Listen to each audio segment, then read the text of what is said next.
वक्रतुंड महाकाय सूर्यकोटि समप्रभा निर्विघ्नं कुरु मे देवो सर्वकार्येषु सर्वदा। कुंडलीक वरदारी विठ्ठल श्री ज्ञानदेव तुकाराम। पंढरीनाथ भगवान की जय। माऊली ज्ञानेश्वर महाराज की जय। जगद्गुरु संत तुकाराम महाराज की जय। सब संतन की जय। माऊली महावैष्णव ज्ञानोबारायांच्या परमश्रेष्ठ अशा ज्ञानेश्वरी ग्रंथाचं चिंतन करत आपण 6व्या अध्यायातल्या 213 क्रमांकाच्या ओव्यांपर्यंतचा टप्पा पार पाडलेला आहे। आज आपण पुढील ओव्यांचं चिंतन करणार आहोत, ज्याच्यामध्ये माऊली श्रीमद भगवद्गीतेच्या 6व्या अध्यायातल्या 14व्या क्रमांकाच्या श्लोकाचं वर्णन करताना दिसत आहेत, जिथं माऊलींनी आसनस्थ झाल्याच्या नंतर, साधन स्थिती प्राप्त केल्याच्या नंतर शरीरामध्ये कोणकोणत्या प्रकारे बदल करायचे आहेत, कोणकोणत्या धारणा आपल्याला करायच्या आहेत, कोणकोणते बंध आपल्याला धारण करायचे आहेत, याचं अतिशय विस्तारानं आणि सूक्ष्म असं वर्णन माऊलींनी केलेलं आपल्याला दिसतंय।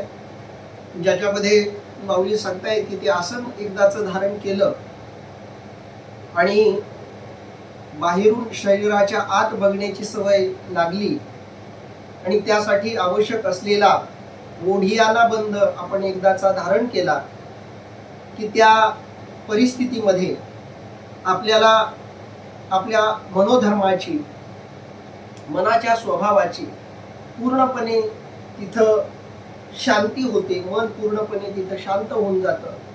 तिथं कल्पना नष्ट होतात, प्रवृत्तीचा नाश होतो।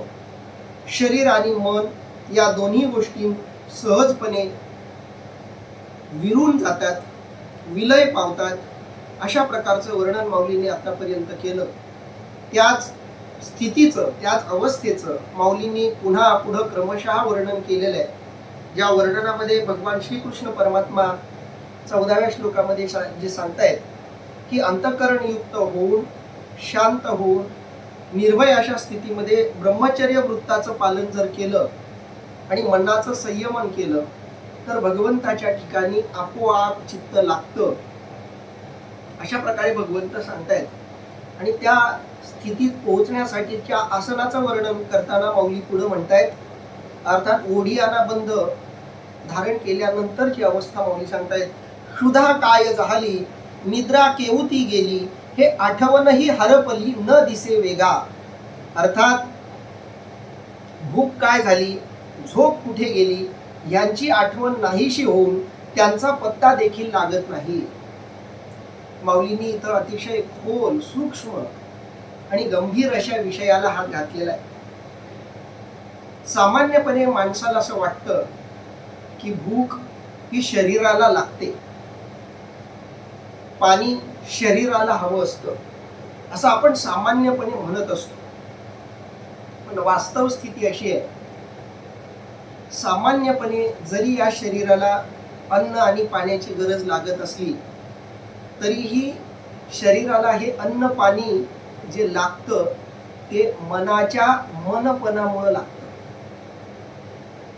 मनानं परवानगी दिल्यामुळं किंवा मनानं दुर्लक्ष केल्यामुळं शरीराला या गोष्टी द्याव्या लागतात। याला थोडंसं आपल्याला सूक्ष्मपणे स्पष्ट करून बघावं लागेल। काही उदाहरणं देऊन आपण त्या गोष्टी स्पष्ट करूया। एखाद्या व्यक्तीला जर एखादा असा प्रसंग आला की त्याला जेवावंसंच वाटलं नाही किंवा सर्वी काही अनुकूल परिस्थिती असूनही तो जेवण करत नाही, असं कधी घडतं? जेव्हा त्याच्या मनाची पक्की भूमिका त्यासाठी होते तेव्हा मात्र त्याला भूक लागलेली असूनही जेवावंसं वाटत नाही। कारण भूक ही शरीराला लागते असं जरी आपण म्हणत असलो तरी ही भूक ही कुठंतरी मनाच्या परवानगीमुळे शरीराला लागत असते। मनाने एखादा वेळी संकल्प केला की या शरीराला मला अन्नही द्यायचं नाहीये, या शरीराला मला पाणीही द्यायचं नाहीये, अशा परिस्थितीमध्ये मात्र या शरीराला अन्न पाण्या वाचून राहण्याची सवय लागू शकते. त्याच्यासाठी मात्र प्रयोग करावे लागते. एक साधं उदाहरण देऊन सांगतो. आमच्या या परिसरामध्ये मांसाहार अधिक प्रमाणात चालतो. म्हणजे ज्या परिसरात आजूबाजूला आम्ही राहतो या परिसरामध्ये समुद्र किनारा अधिक असल्यामुळं मच्छी व्यवसाय अधिक प्रमाणात चालतो. त्यामुळे इकडं 90-95% लोक हे मांसाहारी आहेत, किंवा मच्छी तरी खातात. आमच्या भागाकडं ज्या दिवशी नॉनव्हेज खाल्लं जात नाही तो दिवस उपवासाचा मानला जातो. म्हणजे उपवास धरायचा आहे तर व्हेज खा, काही नॉनव्हेज खाऊ नका, म्हणजे तुमचा उपवास. इतकी इकडच्या भागातल्या लोकांना नॉनव्हेजची सवय. आम्ही राष्ट्रीय सेवा योजनेचा कॅम्प जेव्हा घेतो 7 दिवसांचा, तेव्हा मुलांचा सगळ्यात मोठा प्रश्न असतो की 7 दिवस आम्हाला नॉनव्हेज खायला मिळणार नाही वगैरे. आमच्याही काही संस्थेचे वगैरे नियम आहेत की आम्ही शक्यतो त्या गोष्टी टाळतो.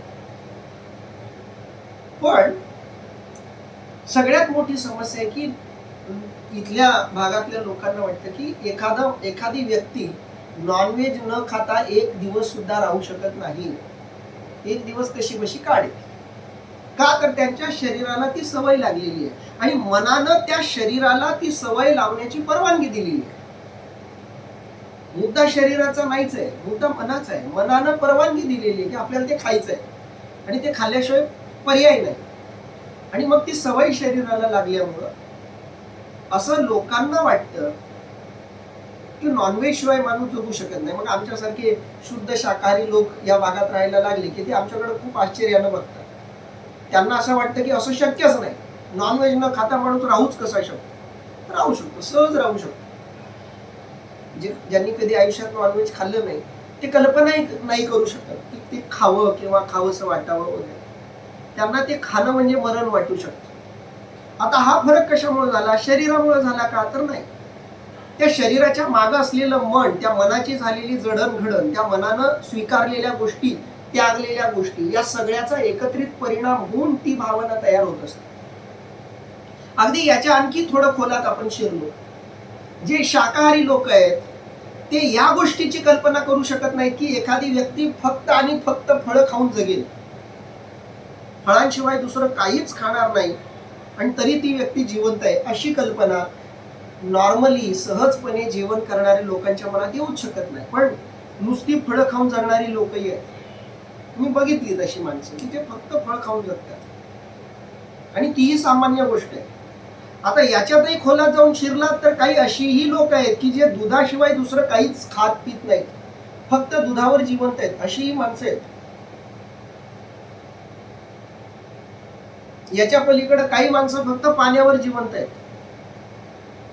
प्रयोग केला, साधना केली तर आपल्या या शरीराला बिना अन्नाचंही आपण जिवंत ठेवू शकतो,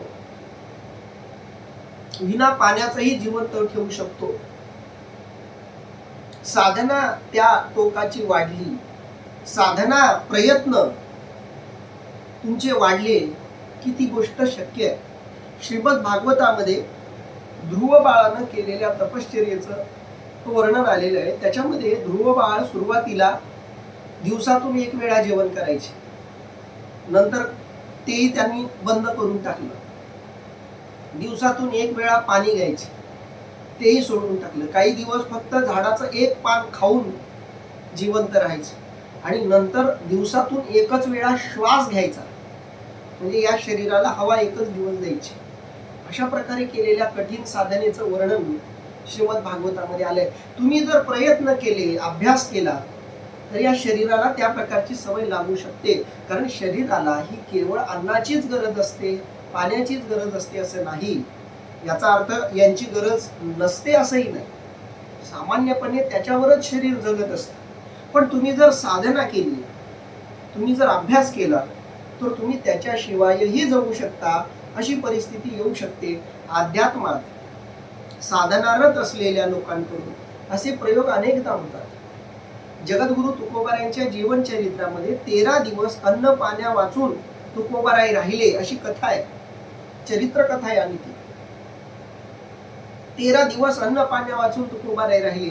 कारण आयुष्यभराची आत्मानुभवाची साधना ज्या शब्दात बांधली होती, तुम्ही तुकोबारांची गाथा इंद्रायणीत काही समाजकंटकांनी, स्वतःला धर्म मार्तंड म्हणणाऱ्या काही लोकांनी बोलून टाकली होती.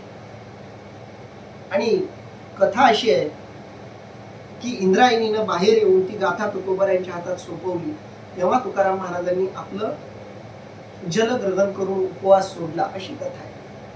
काही बुद्धिवादी लोक म्हणतात की लोकांनी तुकोबारांचे पाठ असलेले अभंग एकत्र केले आणि ते अभंग तुकोबारांना दिले.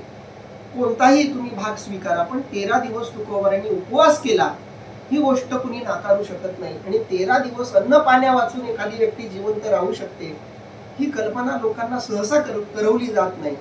पण एकदा तुम्ही ध्यानाला बसलात, एकदा तुम्ही निष्ठा पक्की केली, तुमची ती निष्ठा जितकी पक्की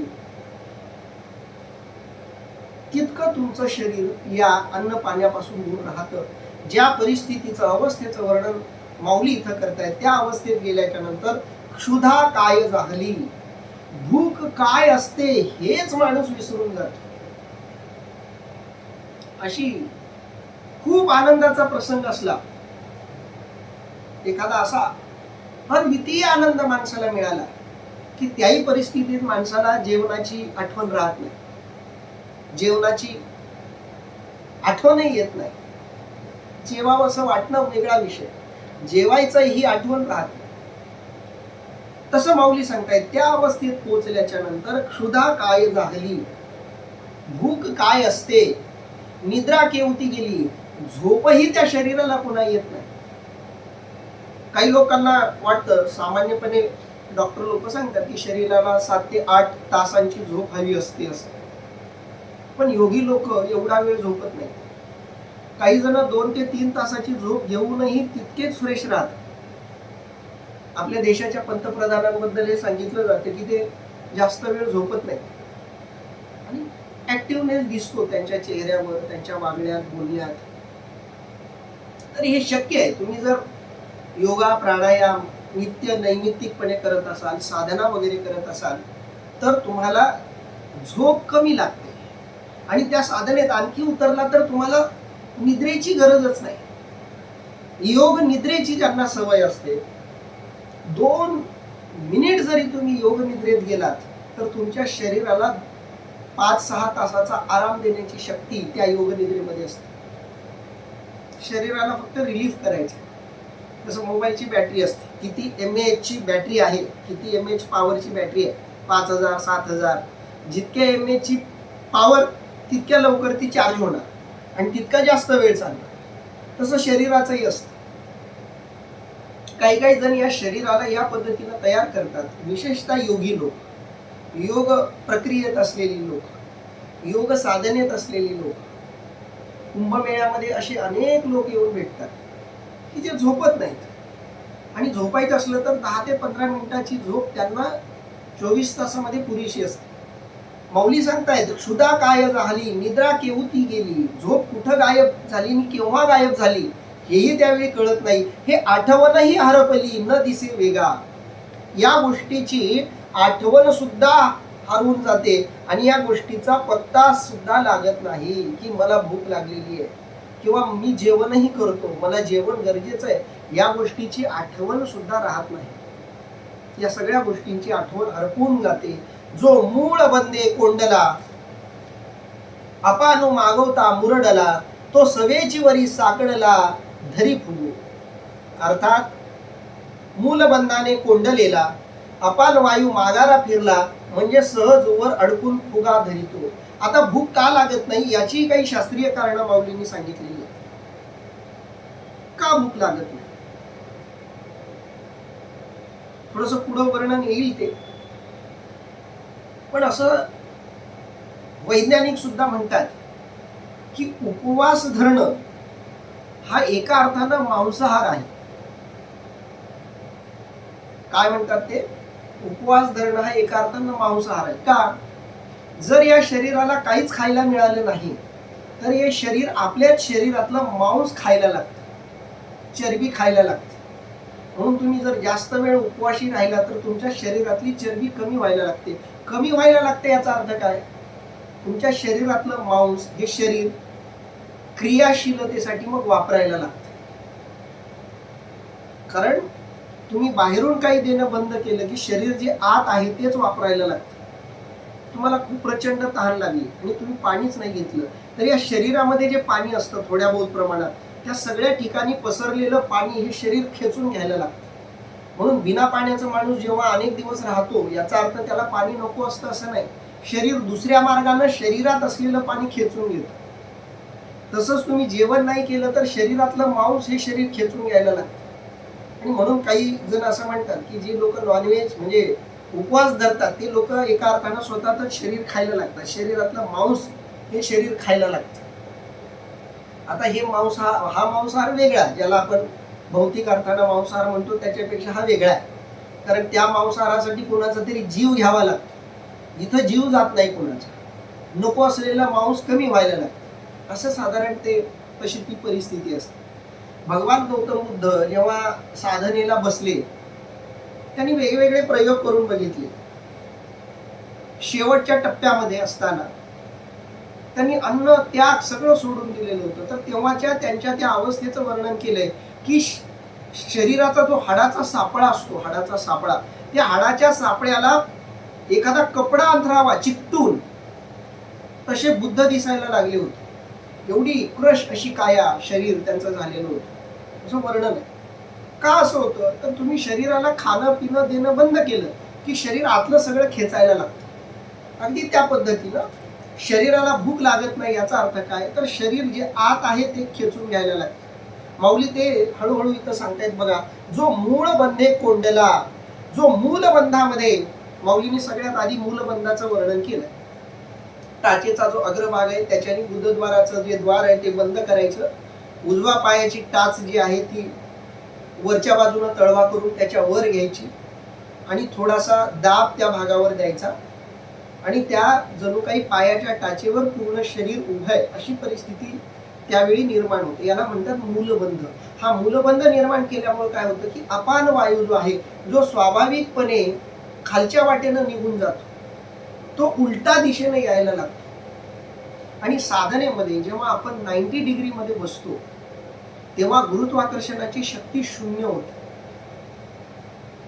90 डिग्री मध्ये जेव्हा आपण बसतो ते नीट जर आपल्याला बसता आलं तर गुरुत्वाकर्षणाच्या शक्तीपासून आपण मुक्त होतो, मोकळे होतो. आणि गुरुत्वाकर्षण शक्तीच्या तुम्ही बाहेर गेलात की तुमचं शरीर वेगळ्या प्रकारे काम करायला लागतं. एरवी आपल्या शरीराची जी विद्युत ऊर्जा आहे ती ऊर्जा पृथ्वीनं प्रभावित होत असते. त्याच्या उलट ती ऊर्जा जर तुम्ही 90 डिग्री अँगल मध्ये बसलात, माऊलीने त्याच पद्धतीचं वर्णन केलं. तुमचा जो मनकाय पाठीचा तो जर असा उभा असेल आणि तुम्ही फक्त पायाच्या त्या टाचेच्या ह्याच्यावर उभा असाल तर ते केंद्र तयार होतं आणि त्या केंद्रावर या 9 चक्रांचा 7 चक्रांचा तिथं विचार होतो आणि त्या एकाग्रतेमुळं जी शरीरातली ऊर्जा आहे ती ऊर्जा पृथ्वीकडे खेचली जाण्याच्या ऐवजी ती ऊर्ध्वगामी व्हायला लागते, वरच्या दिशेनं ती खेचायला लागते. शास्त्रामध्ये अग्नीला सर्वात मोठं स्थान देण्यामागचं कारण हे आहे की अग्नी हा एकमेव असा पदार्थ आहे, एकमेव अशी वस्तू आहे की जी पृथ्वीच्या उलट काम करते, जिची दिशा उलटी असते. तुम्ही दिवा कधीही लावा तो उलटाच असतो, म्हणजे उभाच असतो. त्याचं तोंड आकाशाकडेच असतं, ते कधीच जमिनीकडे बघत नाही. गुरुत्वाकर्षण शक्तीच्या विरुद्ध दिशेनं काम करतो तो दिवा. म्हणून परमार्थामध्ये आध्यात्मिक क्षेत्रामध्ये दिव्याला खूप महत्व आहे. कारण आध्यात्मिक साधना म्हणजे उलटा प्रवास आहे. ध्यान धारणा म्हणजे उलटा प्रवास, म्हणजे गुरुत्वाकर्षण शक्तीच्या विरोधातला प्रवास. आणि म्हणून जेव्हा तुम्ही मूलबंध बांधता, मूलाधार चक्र पूर्णपणे बंदिस्त करून टाकता, तेव्हा त्या मूलाधार चक्राची जी ऊर्जा आहे, अपान वायू जो आहे तो उलट दिशेनं पहिल्यांदा प्रवाहित व्हायला लागतो आणि तो ऊर्ध्व दिशेनं व्हायला लागतो. आणि अध्यात्मातली शक्ती ही ऊर्ध्व असते. तुम्ही जेवढ्या ऊर्ध्व दिशेला जाल तेवढी तुमची आध्यात्मिक प्रगती होत असते. म्हणजे मूलाधार चक्रापासून सहस्रार पर्यंत आज्ञाचक्र जे आहे, आज्ञाचक्राच्या खालचा जो भाग आहे तो पृथ्वीचा मानला जातो, प्रकृतीचा मानला जातो. आज्ञाचक्राच्या वरचा भाग जो आहे म्हणजे आपल्या दोन भुवयाच्या आतला जो भाग आहे तिथून वरचा भाग हा ईश्वराचा, परमेश्वराचा, परमात्म्याचा भाग मानला जातो. त्याच्या खाली सगळी प्रकृती आहे, त्याच्या खाली सगळा प्रपंच आहे, सगळा व्यवहार आहे. एकदा तुम्ही तिथं पोहोचलात की ते सगळं क्षेत्र परमात्म्याचं आहे, ते सगळं क्षेत्र ईश्वराचं आहे, ते सगळं क्षेत्र ईश्वराचं अस्तित्व दाखवणार आहे. म्हणून ज्याचं आज्ञाचक्र जागृत झालं तो साधनेत एका वरच्या उंचीवर पोहोचतो. जेवढ्या वरच्या चक्रावर तुमचं जगणं असेल, आणि प्रत्येक व्यक्तीचं जगणं या 7 चक्रांपैकी कोणत्या तरी एका चक्रावर प्रामुख्याने जागृत असतं. मूलाधार चक्रावर ज्यांचं जगणं आहे, जीवन आहे, ती लोक हे सगळ्यात दुय्यम खालच्या प्रकारचं जीवन जगतात. विषय वासनांमध्ये अडकले, काही लोक पोटांमध्ये अडकले, पण ज्यांचं जीवन आज्ञाचक्रात, हे साधनेत रमलेत, विचारात, चिंतनात रमलेत, त्यांचं आज्ञाचक्र नेहमी जागृत असतं. ज्यांचं आज्ञाचक्र जागृत असतं त्यांना वेगवेगळे अनुभव येत असतात. सहस्त्रार चक्राच्या ते खूप जवळ असतात. तर त्या आज्ञाचक्राच्या वर तुम्ही गेलात की मग शेवटी सहस्रार चक्र आहे, आणि ते अध्यात्मातल्या अंतिम अवस्थेला तुम्हाला ते पोहोचून देतं. पण माऊली तर वर्णन करतात त्या मूलबंधाचं, जे मूळ चक्र आहे, मूलाधार चक्र, त्या चक्राला जागृत करायचं काम होतं जेव्हा तुम्ही मूलबंध बांधता. आणि त्यामुळं अपानू मागवता मुरडला, आणि तो अपान वायू जो आहे शरीरातला, कारण शरीरातला वायू बाहेर जाणंही थांबवायचं आहे आपल्याला. मग अपान वायू बाहेर जायचा थांबला, आणि पहिल्यांदा त्यानं उलटी दिशा पकडली, यू टर्न घेतला. का? खाली जायचा रस्ता बंद झालाय म्हणून त्यानं यू टर्न, उलटी दिशा घेतली. अपानू मागवता मुरडला, तो सवेची वरी साकडला धरी फुगू. मग लगेच उलटी दिशा घेतल्यामुळं तो तिथंच स्थिर झाला, आणि म्हणून थोडासा पोटाला फुगवटा प्राप्त होतो, थोडंसं शरीर फुगतं, थोडासा पोटाचा फुगवटा आपोआप तयार होतो. शोभलेपणे माझे उवाईला ठाई गाजे, मनी पुरेसी झुंजे राहुनिया. अर्थात तो क्षोभून बलवत्तर होतो व अडकल्या जागी गुरगुरतो, आणि राहून राहून मणिपुराला धक्के देतो.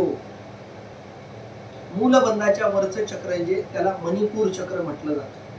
आपल्या मूलाधाराच्या वर, थोड्याशा वरच्या भागात, बेंबीच्या आस, तिथं माऊली सांगतायत शोधले पणे माझे, क्षोभलेपणे माझे. कारण तो क्षोभतो, त्याला राग येतो. माणसाला राग कधी येतो? त्याच्या सहज स्वाभाविक गोष्टीत अडथळा आला की माणसाला राग येतो. बरोबर? जेवण करायला बसलाय, आता पोटभर जेवायचं या भावनेनं जेवणात चव राहिली नाही, माणसाला राग येतो. कधी काही तुम्ही सहजपणे एखादी गोष्ट करायच्या अपेक्षेनं सुरुवात केली आणि अचानक काहीतरी अडथळा आला की माणसाला राग येतो. तसं त्या अपान वायूला सहजपणे बाहेर जाण्याचा जो एक रस्ता नेहमीचा आहे तो एकदम बंद केला गेला की मग त्याला राग येतो. म्हणून क्षोभलेपणे माझे, त्या रागामुळे तो माजतो, त्याला राग येतो, आणि त्या रागामुळे तो थोडा माजल्यासारखा करतो. उवाईला ठाई गाजे, उवाईला शब्दाचा अर्थ आहे प्रशस्त ठाई गाजे. उवाईला म्हणजे ती जी उरलेली जागा आहे पोटाची, त्या ठिकाणी तो गाजतो, म्हणजे आपला प्रभाव दाखवण्याचा प्रयत्न करतो.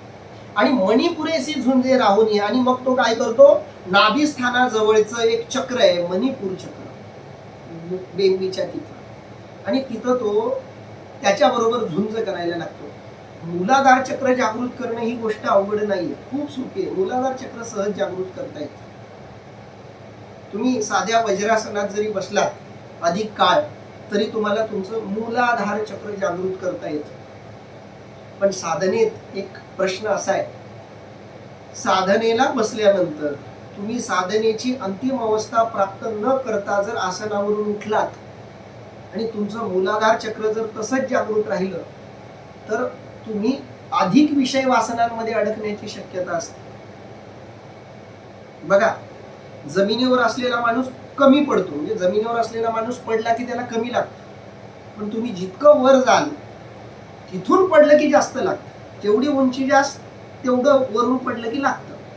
अगदी त्या पद्धतीनं साधना करताना मूलाधार चक्र तुमचं जागृत झालेलं आहे आणि वरची चक्र जागृत न करता तुम्ही आसन सोडलं तोडलं तर तुमच्या विषय वासना तुम्हाला अधिक घट्टपणे पकडतात. मी अशी अनेक माणसं बघितलेली आहेत साधनेच्या क्षेत्रात की ते साधना करतात, आधी थोडे सामान्य असतात, नॉर्मल असतात, साधना सुरू करतात, पण अंतिम अवस्थेला पोहोचत नाहीत. मध्येच साधना सोडून दिल्यामुळे काय होतं, त्यांच्यामध्ये आधीच्या पेक्षा अधिक वासना त्यांची बळकट होते. ब्रह्मचर्य वृत्त पालन करणाऱ्या लोकांनी आयुष्याच्या उत्तरार्धात विवाह केलाय, लग्न केलेत, असे प्रकार मी बघितले, घडलेत. असं कशामुळे होतं, साधना सुरू केली की तुम्ही उंची गाठायला लागता, ती जर उंची गाठताना तुम्ही मध्येच ते सोडून दिलं तर तुमचे जे जागृत झालेले चक्र आहेत ते तुम्हाला त्रास द्यायला लागतात. शरीराचं संतुलनच पूर्णपणे बिघडून जातं. म्हणून सुरुवातीला जे आपण म्हणालो की माऊली हा जो मार्ग सांगतायत, ह्या मार्गाने जाणं खूप धोकादायक आहे. या मार्गाला त्यानंच जावं ज्याला गुरुची आज्ञा आहे, गुरुचं सहकार्य आहे आणि मनाची पक्की इच्छा आहे. नाहीतर या मार्गाने जाऊ नये. सगळ्यात सोपा मार्ग नामस्मरण करा, साधना करा, भक्ती करा, संतांच्या विचारांचं श्रवण करा. धोका काहीच नाही त्या मार्गात. दानधर्म करा, परोपकार करा, सोपे मार्ग आहेत. हा शॉर्टकट आहे, पटकन तुम्हाला ते ध्येय मिळेल, पण तितकाच जिकिरीचा मार्ग आहे हा. पडलात तर दुखापत जास्त होणार आहे, अधोगती जास्त होणार आहे. कारण तुम्ही मूलाधार चक्र जागृत केले. अपान वायूला मूलाधार चक्र जागृत झाल्याबरोबर अपान वायू उलट्या दिशेला गेला की मूलाधार चक्र जागृत होतं. मूलाधार चक्र सहसा प्राण्यांचं जागृत असतं. मूलाधार चक्रावरच अधिकांश जीव जगत असतात. मूलाधार चक्र थांबल्यावर जेव्हा मणिपूर चक्रावर तो अपान वायू येतो तेव्हा तो मणिपूर चक्राला जागृत करतो. मणिपूर चक्र म्हणजे बेंबीची जागा. मूलाधार चक्रावर जीवन जगणारी जी लोक असतात त्यांना जास्त भूक लागते. मूलाधार चक्रावर जगणाऱ्या लोकांचं पोट लवकर फुगतं आणि त्यांना कितीही खायला द्या त्यांना कमीच वाटतं. असं नाही की मूलाधार चक्रावर जीवन जगणाऱ्यांचं पोट मोठंच असतं, पण त्यांना भूक खूप असते. बारीक जरी असले तरी खूप खातात. ही काही लक्षणं आहेत. आता ते शरीर रचनेवर कमी जास्त वेगळं असू शकतं, पण सहसा मूलाधार चक्र जागृत होण्याचं लक्षण हे आहे की त्यावेळी थोडी जठराग्नी त्यावेळी जास्त प्रज्वलित होतो. जठराग्नी त्यावेळी जास्त क्रियाशील होतो. म्हणून मणिपूर चक्र मात्र त्यावेळी जागृत होतं, कारण तो अपान वायू मणिपूर चक्राबरोबर भांडण करतो. मणिपुरेशी झुंजे राहोली आणि मग त्याच्याबरोबर झुंज होते आणि त्या झुंजेमुळं आपोआपच मणिपूर चक्र सुद्धा जागृत होतं. मग थावलिया वाहटुळी सैंघ हो घेऊनी घर डहुळी बाळपणीची कुही टुळी बाहेर आली. अर्थात अशा रीतीने माजलेली वाहुटळ सर्व शरीराच्या आत शोधन करून लहानपणापासूनची पोटातील कुजकी घाण बाहेर टाकते. बघा, खूप सुंदर बारीक वर्णन माऊलींनी केलं. काय म्हणतात माऊली, मग थावलिये वाहटुळी. थावलिये म्हणजे बळावलेली वावटळ. वावटळ असते ना, त्याला आणखी काय शब्द आहेत, वादळ म्हणतात. वावटळला वादळ म्हणजे हवेचं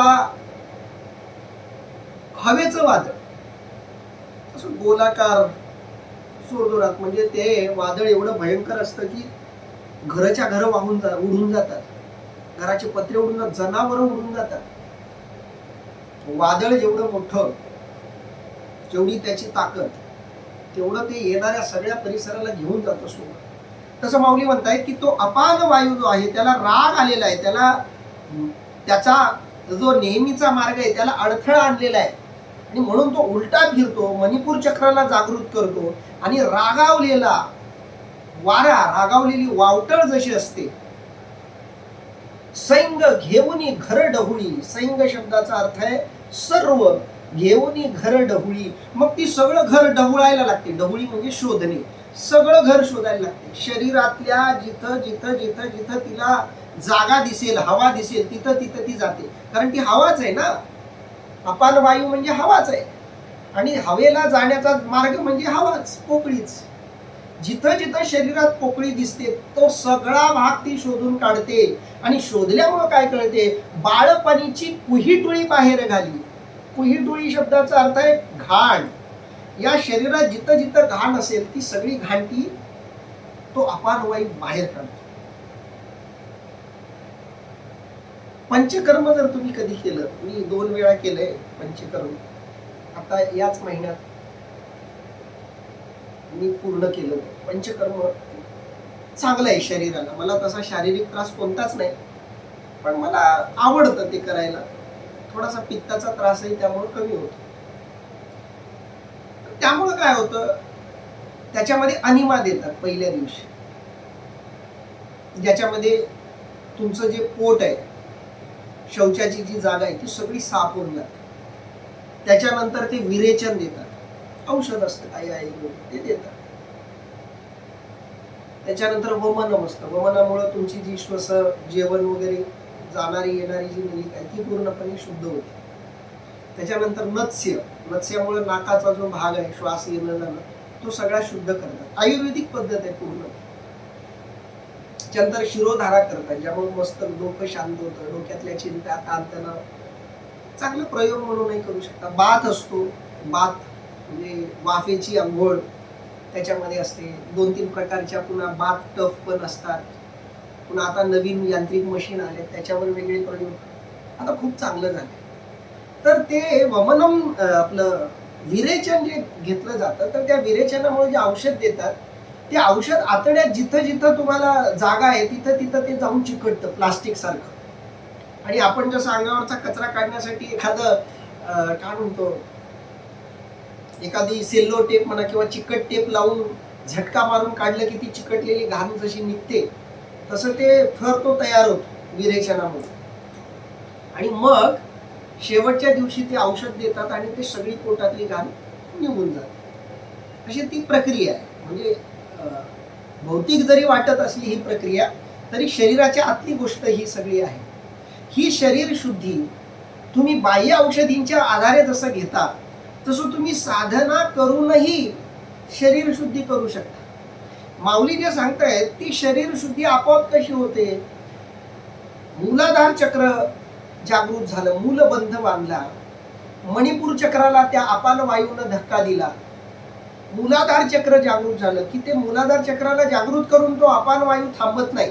तो त्या शरीरात जिथं जिथं जागा दिसेल तिथे तिथं जातो. सगळी जी घाण आहे त्या शरीरातली सगळी ओढून घेतो. बाळपणीची कुहुटुळी, अगदी जन्मल्यापासून, शरीर जन्मल्यापासून आतापर्यंत जेवढी काही घाण त्या शरीरात साचलेली आहे, कारण ती घाण शरीराची नाहीये, लक्षात घ्या, तो बाह्य भाग आहे. पंचकर्मामध्ये शरीरातली फक्त घाण बाहेर जाते, शरीरातला एखादा आतड्याचा तुकडा त्याच्यात नाही जात. घाण जे नको असलेलं साचले ते ओढून घेते. अगदी त्या पद्धतीनं तो अपान वायू काय करतो, बालपणीची कुहीटुळी, कुहीटुळी म्हणजे घाण, लहानपणापासून शरीरात जिथं जिथं घाण साचली ती सगळी काय बाहेर घाली, ती घाण तिथून ती खेचून घेतो. बाहेर घाली याचा अर्थ शरीराच्या बाहेर टाकते असं नाही, ती सगळी घाण तिथून काढते, त्या जागेवरून काढते. भीतरी वळी न धरे कोठ्या माझी संचरे, कफ पित्ताचे थारे उरोने. अर्थात त्या वायूला आत वळण्याला जागा नसल्यामुळे ती कोठ्यात प्रवेश करीते आणि कफ पित्तांचा नाश करते. माणसाच्या शरीरामध्ये कफ, वात आणि पित्त असतं. कफ म्हणजे खोकला, वात म्हणजे हवा आणि पित्त म्हणजे विशिष्ट प्रकारचं द्रव्य. कफ आणि पित्त हे द्रवरूपातच असतं, फक्त वात हा वायूच्या रूपात असतो. म्हणून माऊली सांगतायत कफ, वात आणि पित्त या 3 भागानं शरीर बनलेलं असतं. आपल्या सगळ्यांच्या शरीरामध्ये कफ, वात, पित्त असतं, म्हणून आपण जिवंत होतो. पित्त शरीर पचायला मदत करतं, कफ शरीरातली श्वसन प्रक्रिया शुद्ध ठेवण्याचं काम करतं, आणि वात शरीरातले जे काही रक्ताभिसरण वगैरे बाकीच्या सगळ्या प्रक्रिया आहेत त्या चांगल्या करण्याचं काम करतं. या 3 पैकी एकाचं बॅलन्स प्रत्येकाच्या शरीरात बिघडत असतं. तिघांचाही अचूक बॅलन्स असणं हे आरोग्याचं लक्षण आहे. पण सामान्यतः काही लोकांच्या मध्ये पित्त जास्त असतं, त्यांची पित्त प्रकृती असते, काहींची वात प्रकृती असते. वात प्रकृती असलेल्यांचं शरीर स्थूल बनतं, ते आळशी बनतात बऱ्याचदा. सांधेदुखी वगैरेचा त्रास, सांधे म्हणजे जिथं जिथं हवा असण्याला जागा आहे तिथं तिथं त्यांना प्रश्न सुरू होतात. ज्यांना वातेचा त्रास आहे, म्हणजे पाय दुखायला लागणं, हात दुखायला लागणं, जिथं जिथं सांधे असतात ते दुखायला लागणं, त्याला आपण म्हणतो वातेचा त्रास. आणि कफाचा त्रास म्हणजे खोकला, ज्याची श्वसन नलिकेचे प्रश्न आहेत ते तिथं त्याचे वाढायला लागतात. म्हणजे या शरीरात कफ, वात आणि पित्त हे असतंच. वात हवेच्या रूपात, पित्त आणि कफ द्रव रूपात असतं. मग त्या उलट झालेल्या त्या वायूला ते केवळ मणिपुराला जागृत करून थांबत नाही, ते लगेच शरीरातली घाण खातं, शरीरातली घाम शोषून घेतं, तरी ते थांबत नाही. भीतरी वळी न धरे, मध्ये फिरायला जागा नसल्यामुळं आणि त्याला राग आलेला असल्यामुळं ते काय करतं, कोठ्या माझी संचरे, कोठ्या असतात जिथं जिथं शरीराच्या, जिथं ज्या ज्या भागामध्ये काहीतरी ठेवण्यासारख्या जागा आहेत, त्या सगळ्या कोठ्यांमध्ये, शरीरातल्या आत असलेल्या पोकळ्यांमध्ये ते शिरतं. कोठ्या माझी संचरे, कफ पित्ताचे थारे उरू नदी, कफ आणि पित्त ते शोषून घ्यायला लागतं. तो अपान वायू ते सगळं शोषायला लागतो. धातूचे समुद्र उलंडी, मेदाचे पर्वत फोडी, आतली मज्जा काढी अस्थिगत. अर्थात सप्त धातूंची स्थाने ओलांडतो, मेदाचे डोंगर फोडतो आणि हाडातील मज्जा बाहेर काढतो. ते खाऊनही त्याचं पोट भरत नाही. मग ती शक्ती काय करते, तो वायू काय करतो, धातूंचे समुद्र ओलांडी. या शरीरामध्ये जिथं जिथं धातू आहेत, म्हणजे हाड आहेत या शरीरामध्ये, कठीण कठीण जो भाग आहे ते सगळे त्या धातूंचे समुद्र ओलांडी, कठीण जे काही भाग आहे त्याच्या पलीकडे ते जातं. मेदाचे पर्वत फोडी, आणि त्या हाडाच्या आजूबाजूला सगळं असलेलं मांस म्हणजे मेदाची पर्वत फोडी, सगळं मांस सुद्धा ती खाऊन टाकायला लागते. आतली मज्जा काढी अस्थिगत, शरीरातली सगळी मज्जा ती खाऊन टाकते. कातडं सगळं शरीरातलं ती ऊर्जा जी आहे ती खाऊन टाकते. तो वायू जो आहे तो खाऊन टाकतो, कारण त्याला राग आलेला आहे, वावटळी सारखा तो प्रकार बनलेला आहे. नाडी ते सोडवी, गात्रा ते विघडवी, साधका ते भेडसावी, परी बिहावेना. सगळ्यात महत्वाची गोष्ट माऊलींनी इथे सांगितलेली आहे बघा. नाड्या सोडवितो, अवयव शिथिल करीतो, योग साधना करणाऱ्याला भीती घालितो, पण त्याने भिवू नये. सगळ्यात अवघड गोष्ट इथे आहे.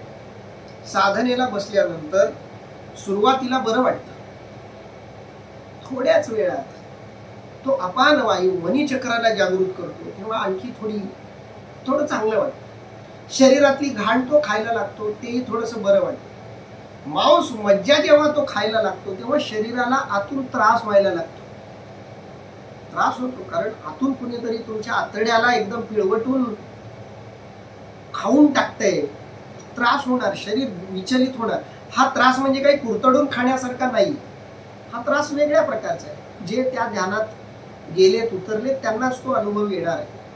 पण आपण अशी कल्पना करू नये की आपलं शरीरातलं आतडं कुणीतरी काढून खातंय, तो जो त्रास होतो तो त्रास त्यावेळी होतो. तसं नाही, आपलंच शरीरातलं मांस आपणच खातोय, पण तो एक शरीरामध्ये चलबिचलता निर्माण होते. कारण आतापर्यंत हा अनुभव शरीराला कधीच नसतो.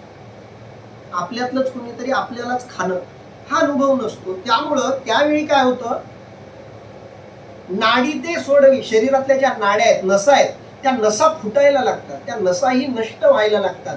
गात्रांते विघडवी, जी गात्र आहेत, अवयव आहेत, त्यांनाही ती विघडवायला लागते, विस्कळीत करायला लागते, फोडायला लागते. साधका ते भेडसावी परी बिहावेना, आणि त्यामुळं साधक भ्यायला लागतो, घाबरायला लागतो. कारण ती शरीरातली जी ऊर्जा आहे, जिला सहसा ऊर्ध्व म्हणजे अधोगतीची, अधोगामीची सवय असते, ती पहिल्यांदा ऊर्ध्व गतीला निघालेली आहे, म्हणून तिला राग यायला लागलेला आहे. प्रकृती आहे ती, शेवटी ती प्रकृती आहे. आता तिला कळायला लागलंय आपल्याला आपल्या इच्छेच्या विरुद्ध जगावं लागतंय. आणि म्हणून ती प्रकृती त्रास देण्याचा प्रयत्न करायला लागते. तो अपान वायू म्हणा, त्याला वेगवेगळी रूप, वेगवेगळी नावं त्या त्या अवस्थेप्रमाणे मिळतात. तर तो भेडसवायचा प्रयत्न करतो आणि बरेच जण इथं घाबरून सोडून देतात. आणि इथं जर तुम्ही उठलात की मग एक वेगळी मानसिक विकृती यायला लागते. साधनेमध्ये अनेक जण मानसिक विकलांग होण्याची पण शक्यता असते. कारण शरीरातून कुणीतरी तुम्हाला ते भ्यायला लागलं, भीती दाखवायला लागलं आणि तुम्ही त्याला भिवून साधना सोडली, तर त्याचे पुन्हा उलट परिणाम व्हायला लागतात. वेगळे शारीरिक व्याधी व्हायला लागतात. कारण शरीर साधं राहिलं नाही, आता नॉर्मल राहिलेलं नाही. आता तुम्हाला वेगळे बरेच आमच्या एक ताई आहेत, मी आता नाव नाही घेणार, त्या खूपदा मला बोलतात, त्यांचे अनुभव सांगतात की मला असा अनुभव आला, मला तसा अनुभव आला, मला आता असंच दिसायला लागलंय, तसंच दिसायला लागलंय.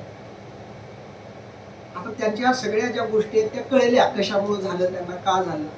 काही जण साधना करतात, हौस म्हणून, आवड म्हणून करतात, कुतूहल म्हणून करतात. आणि आजकालच्या लोकांना तर प्रत्येक गोष्ट लवकर हवी असते, पटकन हवी असते. मग असं काही बघितलं की ते लगे करायचा प्रयत्न करतात. स्वामी निर्मला देवीचं नाव कुणी तुम्ही ऐकलं असेल तर, त्या निर्मला देवींचं एक पुण्याला शिबिर भरलेलं होतं. आणि मी पुणे विद्यापीठात होतो तेव्हा. आमच्या विद्यापीठातले एक शिक्षक ते त्यांच्याकडे जायचे, नाही अजूनही जातात. तर ते मला तिथं घेऊन गेले, कारण त्यांना माहित होतं हा थोडा धार्मिक मुलगा आहे, त्याला आवड आहे या गोष्टींची म्हणून. तर ते मला घेऊन गेले आणि मग तिथं तुम्हाला एकाच दिवशी त्या ध्यानाचे प्रयोग शिकवले जातात, शिबिरातच, थेटच डायरेक्ट. ज्या पेपरला शेवटच्या टप्प्यात आम्ही बसवतो तिथं ते गेल्याच बसवतात, असं मला ते जाणवलं. मी गेलो, मला त्यांनी ते काही प्रक्रिया वगैरे करायला लावल्या, मी ते केल्या. थोडासा अनुभव वगैरे साधनेतला होता म्हणून. तर तो मला इतका अद्भुत अनुभव आला त्या दिवशीचा. बरीच वर्ष झाली त्या गोष्टीला. पण एक आहे की तुम्ही आधी साधना करणं, थोडी आधी तयारी असणं, हे कधीही फायद्याचं असतं तशा साधनांमध्ये फळ मिळण्यासाठी. जर तिथं तुम्ही घाबरलात किंवा त्या साधनेला अर्धवट सोडलं तर त्याचे वेगळे परिणाम होतात. नाहीतर असे अनेक लोक आम्ही बघितले की जे आधी साधना करत होते ते सोडून दिली, मध्येच वेगळ्याच कोणत्या तरी मार्गाला लागली वगैरे वगैरे असं होतं. म्हणून माऊली सांगतात की कितीही घाबरवलं तरी त्यांना घाबरू नये. आणि म्हणून एकांतात ही साधना शक्यतो करू नये. सद्गुरू असतील अशा परिस्थितीमध्ये तुम्ही थोडे विचलित जरी झालात तरी ते तुम्हाला व्यवस्थितपणे पूर्वस्थितीवर, पूर्वपदावर आणून तुम्हाला नॉर्मलाइज, ज्याला आपण म्हणतो तसं करू शकतात. साधका ते भेडसावी परी बिहावेना, व्याधी ते दावी सवेची हरवी, आप पृथ्वी कालवी एकवट. अर्थात रोग दाखवितो आणि लगेच ते नाहीसे करतो आणि शरीरातील पृथ्वी व पाणी यांचे अंश एकत्र कालवितो. आता ती जी शक्ती आहे जागृत झालेली, ती भेडसावताना काय करते, व्याधी ते दावी, शरीरातले जे वेगवेगळे रोग आहेत ते रोगही ती दाखवते. व्याधी ते दावी सवेची हरवी, आणि त्या रोगांना संपवते. साधना केल्यानंतर शरीरातले रोग जातातही आणि साधना केल्यामुळे शरीराला रोग होतातही, दोन्ही गोष्टी होतात. तुम्ही त्या साधनेत किती अंतिम स्थितीला पोहोचलात याच्यावर सगळं अवलंबून आहे. म्हणून काही लोक निरोगी होते पण साधना केल्यामुळे ते रोगी झाले, असंही होऊ शकतं. ती शक्ती काय करते, व्याधी ते दावी, रोगांना दाखवते, सवेची हरवी, आणि लगेच त्यांना नष्टही करते. आप पृथ्वी कालवी एकवट, आप आणि पृथ्वी, पाणी आणि घट्ट पदार्थ शरीरातले आणि पाणी यांचं मिश्रण करून टाकते, त्या सगळ्यांना एक करून टाकते. तव येरीकडे धनुर्धरा, आसनाचा उभारा, शक्ती करी उजगरा, कुंडलिनी ते. आता महत्वाच्या विषयाकडे माऊली वळले. अर्जुना, दुसरीकडे आसनाच्या उष्णतेने कुंडलिनी नावाची शक्ती जागी होते आणि हा अपान वायू शरीरामध्ये हे सगळं चलबिचल सगळं जे करतोय, या सगळ्या गोंधळामुळे, या सगळ्या गर्दीमुळं, या विचलित अवस्थेमुळं या शरीरात असलेली कुंडलिनी नावाची शक्ती, या आसनामुळे निर्माण झालेली जी उष्णता आहे, कारण अपान वायू उलटा फिरलाय, मूलाधार चक्र तर जागृतच आहे, मणिपूर चक्र जागृत झालंय, आणि ते तो वायू जो आहे तो शरीरात सगळीकडे फिरतो. या सगळ्यामुळं आतला सगळा भाग विचलित झाल्यामुळं त्याच वेळी याच शरीरात दुसरीकडे आसनाच्या उष्णतेने कुंडलिनी नावाची शक्ती जागी होते. तव एरीकडे धनुर्धरा, त्याच वेळी अर्जुना दुसरीकडं आसनाचा उबारा, उबारा म्हणजे गरमी, त्या आसनाची जी एक गरमी तयार झालेली आहे, जी उष्णता शरीरात तयार झालेली आहे, त्या उष्णतेमुळं शक्ती करी उजगरा, उजगरा म्हणजे जागृती, शक्तीला ती जागृत करते कुंडलिनी, ते कुंडलिनी शक्ती त्यावेळी जागृत होते. नागिनीची पिले कुंकुमे नाहले, वळण घेऊन आले सेजे जैसे, अर्थात कुंकुमाने नाहलेले नागिनीचे पोर जसे वेटोळे करून निजावे. ती कुंडलिनी जागृत, कुंडलिनी कशी झोपलेली असते, अनेक जणांना कुतूहल असते कुंडलिनी जागृती, कुंडलिनी वगैरे. तर कुंडलिनी जागृत करण्याचा एक मार्ग इथं त्यांनी सांगितला. तव एरीकडे धनुर्धरा, आसनाचा उभारा, त्या आसनाच्या गरमीमुळं त्याच वेळी दुसऱ्या ठिकाणी काय होतं, शक्ती करी उजगरा कुंडलिनी, ती कुंडलिनी जागृत होते. ती कशी असते, अशी नागिनीच्या पिलांची कल्पना करा. बारीक नागिनीचं पिलू आहे, छोटस बारीक, कुंकुमे नाहले, लाल बुंद असं ते असतं. ती कुंडलिनी लाल बुंद अशी दिसते, जणू काही लाल अशा कुंकवामध्ये ती नाहलेली आहे, आंघोळ केलेली आहे तिनं. वळण घेऊन आले सेजे जैसे, वळण घेऊन ती झोपलेली आहे अशी तिची स्थिती असते, कुंडलिनीची स्थिती. जसं आपण जन्मायच्या वेळी असतो बघा, आपलं डोकं पूर्णपणे पोटात असतं, पाय पूर्णपणे डोक्याच्या जवळ असतात, ही साधारणपणे स्थिती अशी गुंडाळलेली स्थिती कुंडलिनीची असते, आणि ती झोपलेली असते. कुंडलिनी शक्ती झोपलेली असते. आपल्या सगळ्यांच्या शरीरात ती आहे, पण ती झोपलेली असते, सहसा झोपलेली असते. शरीराचे जे नित्य व्यवहार आहेत, ते नित्य व्यवहार जे करतात, लहानाचे मोठे होतात, मरतात, पुन्हा जन्मतात, ती कुंडलिनी ही सूक्ष्म शरीराच्या रूपात प्रत्येकाच्या आत आहे, सूक्ष्म रूपात आहे. ती मात्र आतापर्यंत झोपलेली आहे. तैशी ते कुंडलिनी मोटकी औट वळणी, अधोमुख सर्पिनी निदेली असे, अर्थात त्याप्रमाणे ती कुंडलिनी मोजके 3.5 वेढे घालून खाली तोंड करून सर्पाप्रमाणे निजलेली असते. एरवी ती जी कुंडलिनी आहे, माऊली त्या कुंडलिनीचं वर्णन करतात बघा. माऊलींसारख्या योग्यानं त्यांना आलेला अनुभव हा असा शब्दबद्ध केलेला आहे. आपण त्या अनुभवाची कल्पना करायची आहे फक्त. माऊली सांगतायत ती कशी, तैशी ते कुंडलिनी, ती कुंडलिनी कशी आहे, लाल बुंदाशा सर्पाच्या पिलानं स्वतःच्या भोवती स्वतःला गुंडाळून घेऊन झोपावं तशी ती कुंडलिनी आहे. तैशी ते कुंडलिनी मोटकी औट वळणी, मोटकी औट म्हणजे नेमकी 3.5 वळणाची आहे. तिनं स्वतःच्या भोवती 3.5 वळणं घेतलेली आहेत. 1, 2, 3 वळणं पूर्ण घेतलेत आणि 4थं वळण अर्ध घेतलंय. अशी तिनं स्वतःच्या भोवती 3.5 वळणं घेतलेली आहेत. मोटकी म्हणजे नेमकी, तंतोतंत 3.5 वळणं तिनं घेतलेली आहेत. औट वळणी, अधोमुख सर्पिनी निदेली असे. अधोमुख, ऊर्ध्वमुख म्हणजे वर तोंड केलेली, अधोमुख म्हणजे खाली तोंड केलेली. ती जी कुंडलिनी आहे ती खाली तोंड करून निजलेली असते, झोपलेली असते.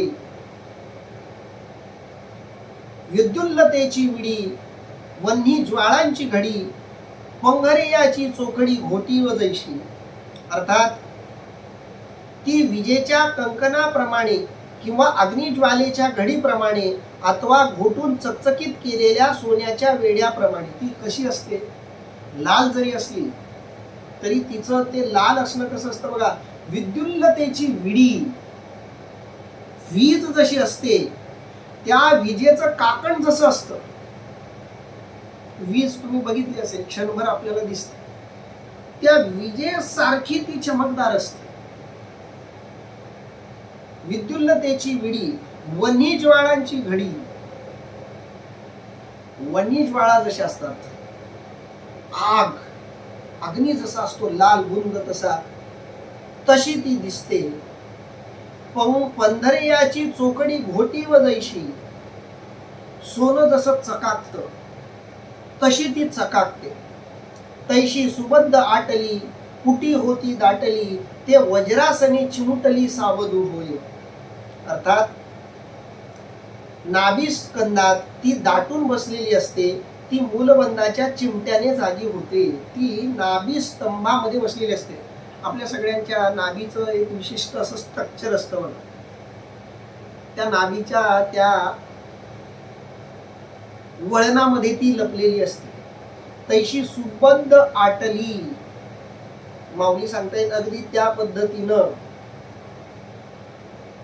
सुबद्ध म्हणजे ती जागृत असते, झोपलेली असली तरी तिच्यामध्ये एनर्जी आहे, म्हणजे ती ऊर्जेचंच एक रूप आहे, एनर्जीचंच एक रूप आहे, म्हणून सुबद्ध शब्द वापरलाय. आटली, आटली म्हणजे बसली. कुटी होती दाटली, कुटी म्हणजे लहान स्थानात, होती दाटली अतिशय कमी जागेमध्ये स्वतःभोवती गुंडाळून ती बसलेली आहे.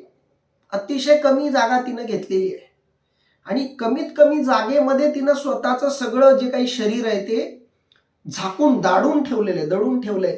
ते वज्रासने चिमुटली, वज्रासनामध्ये बसल्यामुळं आणि चिमुटली गेल्यामुळं, तिला चिमटा बसल्यामुळं. कशाला चिमटा बसल्यामुळं? वज्रासनामुळं, मूलबंधाच्या चिमट्यामुळं ती जागृत झालेली आहे. ती जागृत व्हायला लागते, ती सावधू होये, ती सावध होते.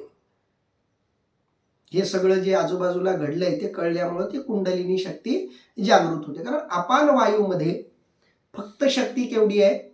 ती शरीरातली सगळी घाण, आतडे वगैरे खाणं, एवढी तिच्यामध्ये शक्ती आहे. पण त्या सगळ्या घटनेमुळं काय होतं? कुंडलिनी सावध होते. ते तर नक्षत्र जैसे उलंडले, की सूर्याचे आसन मोडले, तेजाचे बीज विरूढले अंकुरेशी. अर्थात त्या ठिकाणी जसे नक्षत्र तुटून पडावेत, अथवा सूर्याने आपले स्थान सोडून खाली यावे, किंवा प्रकाशरूप बीजासच अंकुर फुटावा. माऊली सांगतायत ते तर नक्षत्र जैसे उलंडले. त्यावेळी अशी परिस्थिती निर्माण होते जणू काही नक्षत्र म्हणजे सगळ्या चांदण्या तुटून पडायला लागलेल्या आहेत. नक्षत्र सगळे तुटून पडायला लागलेले आहेत. की सूर्याचे आसन मोडले, सूर्यच आपली जागा सोडून निघालाय की काय, अशी परिस्थिती निर्माण होते. तेजाचे बीज विरूढले अंकुरेशी, प्रकाशच जणू बीजाचं रूप घेऊन अंकुरायला लागलाय. अशी ती कुंडलिनी जागृत झाल्यावर दिसायला लागते. तैशी वेडी आते सोडिती, कवतिके अंग मोडिती, कंदावरी शक्ती उठली दिसे. अर्थात त्याप्रमाणे ती कुंडलिनी आपले वेडे सोडून कौतुकाने आळस देऊन नाभीवर उभी राहिलेली दिसते. आणि त्यावेळी ती कुंडलिनी शक्ती जागृत होते, ती त्या नाभीवरच उभी राहते. तिची जी सूक्ष्म जागा आहे राहण्याची, त्या सूक्ष्म जागेवरच ती काय होते? तैशी वेडी आते सोडिती, आधी ती आपला वेढा जो आहे तो सोडून टाकते, मोकळी होते. आपल्या शरीराचा 3.5 वेढा जो स्वतःला दिलाय तो वेढा सोडवते. तैशी वेढी आते सोडिती, कवतिके अंग मोडिती. आता एवढ्या दिवसांचा आळस, एवढ्या दिवसांची तिची निद्रा जागृत होते. जागृत झाल्याबरोबर ती वेढे आपले सगळे काढते आणि कौतिकानं अंग मोडिते, म्हणजे थोडंसं आळस देते. अंगमोड्या ज्याला आपण म्हणतो तसा थोडासा ती आळस देते. आणि कंदावरी शक्ती उठली दिसे. कंदावरी म्हणजे नाभिस्कंधावर ती शक्ती उठली दिसे. आणि नाभीच्या केंद्रावर, आतल्या बाजूचं चाललंय आहे, बाहेर नाही, नाभीचं जे आतलं केंद्र आहे तिथं मात्र ती उठते. कारण आपल्या सगळ्यांचा जन्म या नाभी केंद्रामुळं आपण जिवंत राहतो. नाभीचं खूप महत्व आहे भौतिक जगातही आणि आध्यात्मिक जगातही. काही डॉक्टर लोक म्हणतात की कितीही असाध्य रोग असेल तर त्या नाभीचा जर नीट अभ्यास केला तर तुमच्या शरीराची सगळी प्रकृती कळते. आता विज्ञानही ही गोष्ट मान्य करतं. नाभी म्हणजे नुसती नाभी नसते, त्या माणसाच्या शरीरात कोणकोणत्या रोगाच्या संभावना आहेत, अनुवंशिक रोग काय आहेत, त्या जन्माला येणाऱ्या माणसाच्या मागच्या पिढ्या पुढच्या पिढ्या म्हणजे मागचा DNA पुढचा DNA सगळी कुंडलिनी म्हणजे काय कुंडली असते त्या नाभीमध्ये, फक्त त्या नाभीला जोडल्यामुळे. कारण आईच्या नाभीशी आपण जोडलेले असतो, आईच्या पोटाशी जोडलेले असतो. 9 महिने आपल्याला ही नाभीच पोसत असते. कारण खायला आपल्याला तेव्हा तोंड नसतं, श्वास घ्यायला आपण काही बाहेर आपले नाक डोळे नसतात, नाक नसतं, कान आपले आतच असतात, तरी आपण ऐकतो. आई जे खाते ते आईच्या नाभी वाटा आपल्याला मिळतं, आई जे पिते ते नाभी वाटा आपल्याला मिळतं, आई जे ऐकते ते नाभी वाटा आपल्याला ऐकू येतं, आई जे बघते ते नाभी वाटा आपल्याला दिसायला लागतं. या सगळ्याच्या प्रतिमा त्या गर्भ संस्कार त्यालाच म्हणतात. गर्भसंस्कार म्हणजे काय, आईनं करायचे असतात ते गर्भावर संस्कार, कारण ते होतात. विज्ञानही मांडतं. आता विज्ञानही सांगतं ना, तिखट जास्त खाऊ नका, आईनं थोडं दुधात कमी जास्त काही घेतलं की लेकराला जुलाब सुरू होतो, आईनं तिखट खाल्लं की लेकराला संडास होते. दूध द्यायला लागलं म्हणजे दूध प्यायला लागल्यावर लेकरू बाहेर आल्यावर जो सांगतोय, बाहेर आल्यावरही आईनं जर काही तिखट खाल्लं की त्या दुधावाट्या लेकरू पितं आणि लेकराला संडास उलट्या होतात. आईला सर्दी झाली की दुधावाट्या लेकराला सर्दी होते.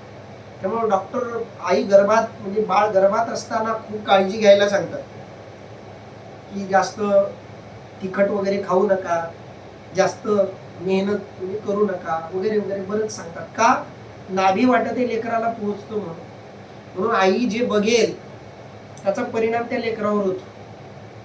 म्हणून 9 महिने लेकरावर खरे संस्कार त्या 9 महिन्यातच करायचे असतात. नंतर तर ते बाहेर आल्यावर जसं आत त्यांना घेतलंय त्यालाच ते एक्सप्रेस करत असतं, त्यालाच ते आविष्कृत करत असतं, त्यालाच ते बाहेर काढत असतं. खरे संस्कार त्या 9 महिन्यातच होते. म्हणून त्या 9 महिन्यात खूप काळजी घ्यायला पाहिजे प्रत्येक आईनं आपल्या लेकरांची.